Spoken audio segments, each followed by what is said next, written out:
dari 5,85 6,39 di Maret tahun 2023. Di bulan ini itu antri karena harga yang cukup naik tinggi waktu itu beras, jadi di antri cukup banyak di Bulog, dan kita bisa sampai dengan kondisi di Desember 3,33. Di 2024 yang tertinggi kita Kabupaten Sika itu masuk kabupaten kota se-Indonesia 10 kabupaten kota yang inflasinya di atas 2,5% sesuai dengan target sasarannya. Itu kita di Januari, di Februari, dengan di Desember. Jadi kita masuk 10 kabupaten kota. Kemudian lanjut di tahun 2025, dari Januari sampai dengan bulan Mei kita tertinggi 4,25 di bulan Mei. Jadi perkembangan inflasi kita ini dipengaruhi, data ini dari statistik, dari berita resmi statistik kita rilis bersama untuk berkaitan dengan perkembangan inflasi. Nah, kondisi ini komoditas yang pemicu paling tinggi itu adalah pengeluaran di komoditas makan minum. Dan untuk di Sika, kita ini lebih fokus atau kita lebih banyak komoditas penyumbang inflasi itu adalah ikan selain komoditas yang lain. Kalau di tahun 2023 itu termasuk transportasi udara kita tinggi waktu itu, tapi itu menjadi kewenangan pemerintah pusat, sehingga ke sini sudah ada subsidi, kita masih bisa turun, artinya bisa terkendali inflasinya. Tetapi di bulan-bulan yang ketika tinggi ini adalah di bulan-bulan yang ketika cuacanya tidak bagus, gelombang tinggi, angin kencang, dan itu mempengaruhi produksi perikanan kita, dan salah satu penyumbang inflasi tertinggi itu adalah ikan. Nah, ini yang menyebabkan termasuk dan komoditas yang lain. Sehingga trennya setiap tahun itu Desember sampai dengan bulan Maret itu hampir sama. Desember, Januari, Februari, Maret itu dia meningkat, inflasinya cukup tinggi. Nah, kita di 2025 itu target kita sasaran dari secara nasional itu target 2,5% minus 1%. Jadi nasional itu kita tidak boleh lebih dari 2,5 dan tidak boleh di bawah 1. Nah, kita ini sudah tinggi ini di tahun 2025 ini adalah 4,25 di bulan Maret kemarin. Nah, itu memang sangat sebagaimana kami gambarkan tadi, berkaitan dengan pemicunya ini adalah komoditas makan minum. Lanjut. Kemudian hasil evaluasi tim perwakilan BPKP Provinsi NTT tahun 2025 kemarin di bulan Mei itu ada beberapa poin yang kami sampaikan Pak Bupati. Mereka melakukan evaluasi OPD terkait termasuk juga dengan kita sekretariat. Yang pertama, menginstruksikan TPID untuk menyusun peta jalan inflasi daerah dan rencana aksi penyelenggaraan pengendalian inflasi daerah. Dua, mengalokasikan anggaran yang cukup untuk program pengendalian inflasi melalui strategi 4K, keterjangkauan harga, ketersediaan pasokan, kelancaran distribusi, dan komunikasi yang efektif. Yang ketiga, basis data yang digunakan tidak memadai dalam pengendalian inflasi daerah. Keempat, melakukan kerjasama antar daerah dalam rangka pengendalian inflasi daerah dan intervensi atas pembinaan sistem residual. Ini secara teknis mereka temukan di Dinas Perdagangan. Dari 4 poin ini Pak Bupati, untuk yang pertama kebetulan saya sebagai peserta PIM 2 itu proyek perubahan saya rencananya menyusun roadmap atau peta jalan pengendalian inflasi Kabupaten Sika 2025-2027. Persis bertepatan dengan evaluasi dari BPKP, jadi sejalan, sehingga kami sementara berproses. Ini kami gambarkan sejak bulan Mei kemarin, akhir Mei sampai dengan hari ini, kami bersama teman-teman dari dinas terkait, termasuk BPX dan Bulog, kami meminta teman-teman tim untuk bersama kami menyusun roadmap pengendalian inflasi 2025-2027 dengan 4 strategi: keterjangkauan harga, ketersediaan pasokan, kelancaran distribusi, dan komunikasi yang efektif. Dalam 4 strategi ini, misalnya keterjangkauan harga itu ada di beberapa perangkat daerah, ketersediaan pasokan termasuk juga dengan komunikasi yang efektif. Itu sudah terbagi. Kemudian arahan dari Itjen Kemendagri dan Dirjen Bina Bangda itu kita harus menyesuaikan dengan keputusan Mendagri tahun 2024 tentang nomenklatur dan kodifikasi SIPD, Sistem Informasi Pemerintah Daerah, supaya dalam proses perencanaan dan penganggaran kita sudah terpetakan. Sehingga tadi dari BPKD juga sudah menjelaskan untuk di 2025 sudah ada pemetaan di SIPD, sehingga tadi kami diskusi teman-teman dari perangkat daerah untuk program dan kegiatan persis bertepatan dengan penyusunan Renstra perangkat daerah, sehingga bisa dimasukkan program dan kegiatan pengendalian inflasi ini dalam Renstra masing-masing supaya dia bisa di breakdown di RKPD dan gereja untuk setiap tahun. Untuk tahun 2025 nanti juga akan kami komunikasikan dengan tim anggaran pemerintah daerah sekiranya masih bisa dilakukan untuk diproses perubahan RKPD karena memang sudah dipetakan di 2025 ini SIPD-nya peluang untuk masuk program dan kegiatan penganggaran itu bisa, tapi tergantung dengan kondisi ketersediaan anggaran. Kemudian berkaitan dengan basis data kita, nah data itu menjadi bagian dari pelaksanaan program dan kegiatan. Dan ini kondisi yang sudah kami diskusikan berkaitan dengan nilai kita. Dan ini penyusunan roadmap, ini arahan dari pemerintah pusat. Itu kita sedang sesuai dengan peraturan Menteri Keuangan, itu kita 31/2024 itu sasaran inflasi 2,5% plus minus 1%. Jadi ketika kalau naik, langkah apa yang dilakukan kalau kita deflasi di bawah 1%, itu apa yang harus kita disiapkan. Dan ini pertanggungjawaban pengelolaan keuangan kita juga akan salah satu dilihat itu adalah dari pengendalian inflasi karena menjadi salah satu program nasional, program prioritas nasional. Lanjut. Dan ini hanya secara teknis yang bisa kami gambarkan berkaitan dengan roadmap pengendalian inflasi. Berkaitan dengan pasar murah, dinas OPD mana yang harus lakukan, tahapan apa yang harus dilakukan. Kemudian kita Pak Bupati kami laporkan sudah ada kerjasama di pusat atau MOU dari Itjen Kemendagri dan Dirjen Bina Bangga. Itu kita harus menyesuaikan dengan keputusan Mendagri tahun 2024 tentang nomenklatur dan kodifikasi SIPD, Sistem Informasi Pemerintah Daerah, supaya dalam proses perencanaan dan penganggaran kita sudah terpeta. Sehingga tadi dari BPKD juga sudah menjelaskan di 2025 sudah ada pemetaan di SIPD. Sehingga tadi kami diskusi teman-teman dari perangkat daerah untuk program dan kegiatan persis bertepatan dengan penyusunan Renstra perangkat daerah, sehingga bisa dimasukkan program dan kegiatan pengendalian inflasi ini dalam Renstra masing-masing supaya dia bisa di-breakdown di RKPD dan gereja setiap tahun. Untuk tahun 2025 nanti juga akan kami komunikasikan dengan tim anggaran pemerintah daerah sekiranya masih bisa dilakukan untuk diproses perubahan RKPD karena memang sudah dipetakan di 2025 ini SIPD-nya peluang untuk masuk program dan kegiatan penganggaran itu bisa, tapi tergantung dengan kondisi ketersediaan anggaran. Kemudian berkaitan dengan basis data kita, nah data kita ini masih lebih bersifat parsial dari masing-masing OPD. Temuan dari BPKP 47 jenis komoditas yang diambil data oleh Dinas Perdagangan dan 11 dari Ketahanan Pangan. Itu kita masih dengan parsial, termasuk juga dengan dari BPS. Itu kita dalam berkaitan dengan data ini sampai yang diambil dengan satuan itu kita masih berbeda. Sehingga kami proses hari ini ke depan juga termasuk basis data dengan lapor Bupati itu salah satu di dalam aplikasi itu juga nanti terkait informasi. Sehingga kita menyiapkan satu dashboard kami komunikasi dengan Kominfo untuk informasi harga. Sehingga ketika pemantauan harian dari Berindah, dari Ketahanan Pangan maupun dari BPS, Pak Bupati bisa mengikuti ketika ada indeks harga konsumen itu ada peningkatan harga, itu sudah bisa diantisipasi oleh Pak Bupati dan BPS. Yang selama ini kita lakukan itu adalah lebih bersifat reaktif. Ketika inflasi naik, baru kita melihat komoditas mana nih yang memicu, baru kita dapat kita operasi. Tetapi antisipasi itu akan lebih bagus ketika kita sudah menyiapkan dengan roadmap pengendalian inflasi.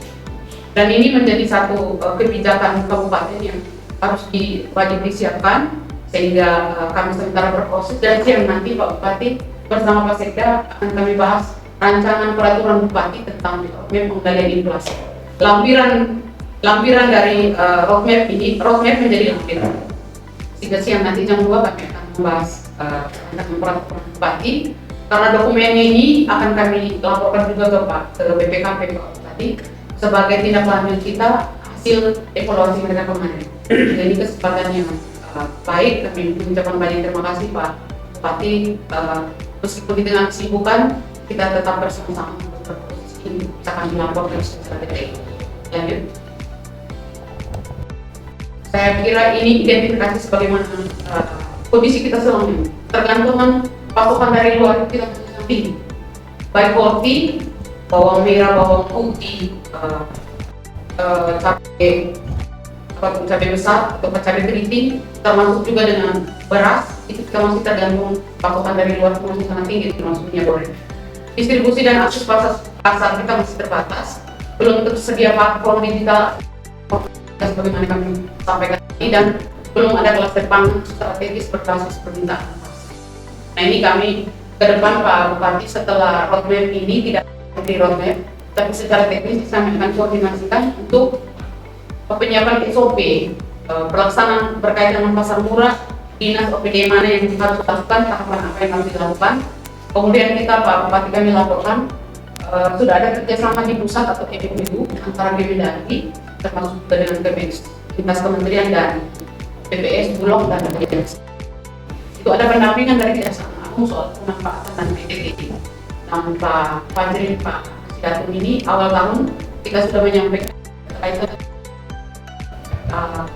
di 2025 ini sudah ada pemetaan SIPD. Harapan kita bahwa terakomodir anggaran secara maksimal teman-teman di perangkat daerah masing-masing melaksanakan tugas. Kecuali BPS dengan Bulog itu mereka melaksanakan kegiatan sesuai dengan fungsi masing-masing, tetapi dalam kolaborasi TPID itu menjadi bagian dari pelaksanaan program. Roadmap ini arahan dari kita pusat. Kita sedang sesuai dengan peraturan Menteri Keuangan itu kita 31/2024 itu sasaran inflasi 2,5% plus minus 1.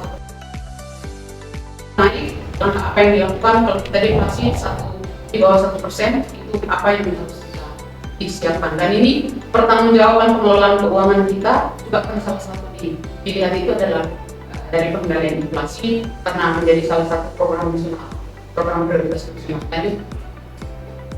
Dan ini hanya secara teknis yang bisa kami gambarkan berkaitan dengan pengendalian inflasi tadi.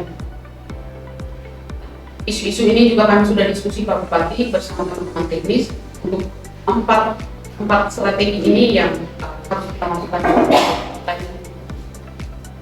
Nah, rencana penyusunan peta itu sebagaimana kami sampaikan tadi, rancangan peta jalan sudah kami lakukan proses sementara dengan OPD terkait, dan rancangan peraturan Bupati untuk disahkan roadmap ini dengan peraturan Bupati Sika yang nanti siang akan kami bahas. Dan juga momen yang pas, kami sudah diskusi tadi Pak Bupati sedang proses penyusunan register perangkat daerah, sehingga masing-masing perangkat daerah dengan kewenangannya,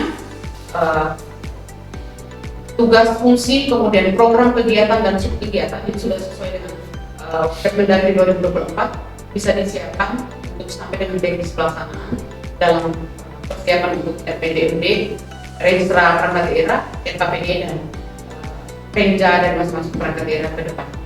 Tadi kami sempat diskusi Pak Bupati berkaitan dengan kita DAO BG khusus dari pertanian ini kan kita masih ada belum bisa dilakukan karena tergantung dengan kesiapan anggaran. Kalau DAO SG, DAO itu bisa jalan. Sementara untuk rencana kegiatan dari DAO BG, misalnya di pertanian musim tanam ini tidak mengikuti siklus APBD, tetapi sudah direncanakan dan itu mesti terus jalan. Telah staff sudah disampaikan, kami sudah menindaklanjuti, hanya proses eksekusinya ini kita masih harus koordinasi kembali untuk bisa dilaksanakan berkaitan dengan perintah. Ini kendala-kendala teknis, termasuk juga dari PU hasil evaluasi kemarin mungkin kami gambarkan. Tapi audit dari BPKP ini yang juga menjadi catatan untuk kami laporkan ke EPD, terutama teman-teman di Bapelida, untuk pada saat proses penginputan dana bukir aspirasi dari DPRD ketika ada pembangunan jalan, ini kita masuk di kelancaran distribusi, itu salah satu yang mendukung dari BPR. Pembangunan jalan, konektivitasnya itu harus ke sentra produksi, dan itu penilaian mereka sehingga kita tidak dianggap bahwa menggunakan anggaran tetapi tidak ada dampak. Itu yang memang berbagai hal tadi sudah kami diskusikan, termasuk dari Pak Kadin tadi sudah menyampaikan kemarin kendala kita adalah ketika terjadi permasalahan minyak goreng karena viral secara nasional bermasalah pengurangan survei itu, kita belum memiliki distributor, dan Pak tadi sudah menyampaikan bahwa distributor sudah ada di Sika, tetapi supply-nya ini masih belum. Sehingga ini kondisi-kondisi yang secara teknis yang bisa kami gambarkan, stok dari Bulog juga masih terjangkau untuk 2 bulan ini, tapi SPHP dan juga bantuan pangan ini masih menunggu kebijakan dari pusat. Nah, ini kondisi yang kami gambarkan kepada Pak Bupati, berbagai hal yang diskusikan tadi. Ada masukan juga dari Pak Kasidatum dari Kejaksaan dan dari Pak Inspektur untuk pelaksanaan program dan kegiatan tetap mengikuti mekanisme. Sekiranya kita menggunakan dana BTT, ada mekanisme jika kita tetap menjalankan tetap sesuai dengan aturan. Sekalipun dana BTT itu ketika satu saat digunakan untuk BTT, tapi mekanisme ini tetap diikuti supaya kita jangan salah. Ini gambaran secara garis besar berkaitan dengan roadmap, persiapan roadmap dan pembahasan lanjutan penetapan peraturan bupati, dan juga sudah kami diskusikan. Tidak berakhir hari ini Pak Bupati, tapi kami laporkan nanti ada rapat teknis lebih lanjut terkait dengan SOP, dan juga kami akan mengakomodir berbagai hal yang dilaksanakan, ada kendala di teknis, termasuk juga penyiapan data secara digital. Pak Bupati bisa ikuti, kami tetap komunikasi dengan Kominfo supaya Pak Bupati ketika mengambil langkah untuk memutuskan langkah apa yang diantisipasi, apa yang harus dilakukan, sudah berdasarkan data harian yang sudah disana. Jadi gambaran secara garis besar dari kami Pak Bupati. Selanjutnya mohon arahan Pak Bupati, berbagai hal tadi kami diskusikan. Pak Bupati juga berkenan, mungkin teman-teman ada hal yang mau disampaikan, karena nanti Pak Bupati arahkan langsung kita selesaikan sudah banyak hal teknis dari diskusi. Silakan saya beri kesempatan kepada teman-teman kalau ada hal yang mau disampaikan. Pak Kadi, ada hal yang mau disampaikan? Silakan, nanti Pak, saya beri kesempatan dari Pak Bupati. Ya. Jadi kalau saya melihat inflasi di kabupaten, informasi perhitungan atau penilaian APBN mungkin belum lebih sekian ke semua pengusaha. Kalau pengusaha mendengar itu awal ada naik APBN, biasanya langsung ini kan seperti hari ini telur kita kosong dari padahal 2 minggu lalu, 1 minggu lalu itu masih 50.000. Tapi karena antisipasinya telah begitu masuk, mereka masuk habis. Jadi inilah maksudnya pengusaha juga pasti tidak mau kehilangan kesempatan itu. Tapi karena supply dan lain-lain, kabel kita kan turunnya di NTX jadi ada kendala. Kalau dari minyak goreng, memang dari 2 bulan lalu sudah ada teman yang menjadi distributor minyak goreng yang sudah memberikan anggaran 3 miliar, tapi supply-nya tidak dikirim sampai hari ini.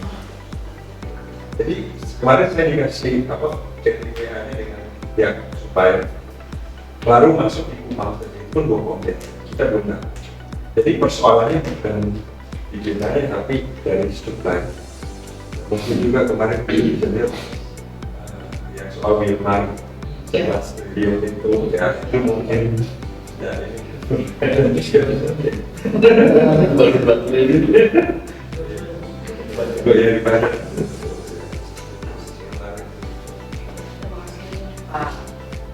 dari tadi ini tetap selalu bersama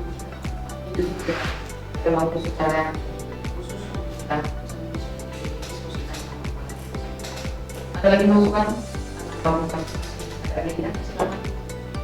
Dan cukup. Oke, yang sudah kita diskusikan terlalu sudah. Selanjutnya, silakan.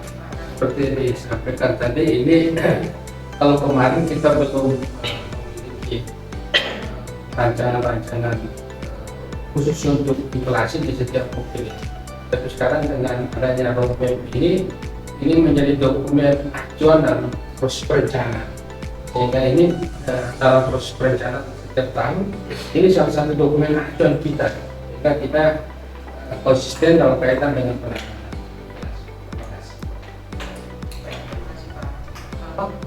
Kita selanjutnya tidak ada masukan lagi, kita selanjutnya tinggal atur tapi karena sudah banyak hal kami diskusikan tadi. Baik, jadi saya pikir sebenarnya sudah selesai semuanya. Sudah didiskusikan, sudah ada kesimpulan, sudah ada banyak hal ya. Saya pikir saya beberapa hal yang saya usahakan. Pertama tentu saya berterima kasih atas kehadiran kita semua, Bapak Ibu semua, dari dapat yang mewakili Kejari, Pak Kasih Pak Dandim, Pak Celana, ada Pak Kepala Blok, PPS, Pak Ketua Kadin, Pak Hari, assistance atas seluruh daerah yang hadir. Itu berkaitan dengan sedang inflasi ini menjadi salah satu hal yang sangat penting untuk bagaimana ke depan kita bisa memproduksi dan kemudian kita memiliki roadmap. Sudah disampaikan, tentu banyak hal yang sudah diskusikan. Kalau saya hanya memberi masukan, saya tidak lihat secara detail dari soal identifikasi masalah dan juga mungkin hal yang perlu kita deteksi dalam perkembangan ke depan. Karena ini berkaitan dengan penyusunan peta jalan 2025-2027. Tentu ada beberapa kondisi yang perlu kita pikirkan bersama. Salah satunya adalah bagaimana kesiapan kita dalam menghadapi makan bergizi gratis. Karena dengan kondisi hari ini misalnya kalau habis dan lain sebagainya, itu juga sangat berdampak. Apalagi kalau di 1, 3, 4, 5 bulan ke depan, kami percaya itu bahwa dengan kondisi yang kami dapat sekarang, informasi yang kami dapat sekarang itu akan banyak dapur bergizi yang akan mulai running di tahun ajaran baru. Itu yang menjadi faktor kuncinya adalah stok bahan baku. Katakanlah tadi misalnya minyak sudah belum sampai di sini. Tadi bicara soal telur dan juga kita kurangkan stok. Dalam kondisi yang seperti ini, apalagi kalau dengan kondisi-kondisi yang kita alami ke depan, berapa ribu anak yang harus makan tiap hari dengan sejumlah dapur bergizi makan jalan. Saya pikir itu juga mungkin bisa jadi salah satu hal yang perlu dipikirkan dalam penyusunan roadmap ini. Ke depan kita semua bisa terlibat bersama untuk kemudian dalam rangka pengendalian inflasi di kota ini.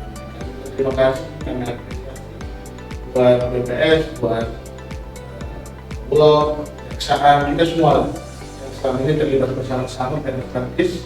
Dan sejak dia naik yang liar ya, bulan Maret sampai di 4%, setelah itu kembali landai di bulan Mei kemarin dengan 2,1%. Ini harus bisa kita jaga bersama, tapi hal-hal tadi yang perlu kita pikirkan dalam kerangka penyusunan roadmap. Saya pikir itu sudah bisa kami sampaikan. Selebihnya sudah selesai. Terima kasih banyak. Selamat Tapi saya mohon bantuan Bapak sebagai anak sekolah karena saya harus ada evidence soal berkenan tidak ambil video dengan redaksi yang di depan tapi tanpa saya berkenan bisa.